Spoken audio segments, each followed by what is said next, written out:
আজহারি সাহেব হুজুর তিনি আমাদের বর্তমান দেশে নাই, কিন্তু তিনি আজও পর্যন্ত আমাদের যুবক ভাইদের কলিজা স্পর্শ করে রেখেছে, ঠিক কিনা বলেন?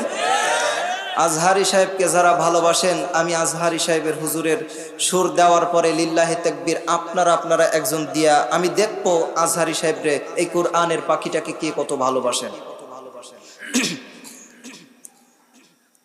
ও যুবক ভাইরা শোনো শোনো, আজ ধরো আমি বাংলাদেশে নাই, আমি এ দেশ থেকে চলে গিয়েছি, কিন্তু তোমাদের ভালোবাসা আমাকে কাঁদায়, তোমাদের ভালোবাসা আমার 24টা ঘন্টা কাঁদায়।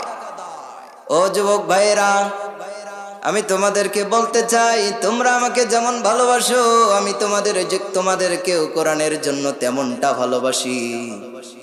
অবশ্যই আমি আজহারি সাহেবের সুরে এই কথাগুলো বলার কারণ হইল এইটা, আজহারি সাহেবের এই কণ্ঠটা আজও অনেক যুবকের অন্তরের খোরাক, এটা আজও অনেক যুবকের অন্তরের খোরাক হয়ে দাঁড়িয়েছে।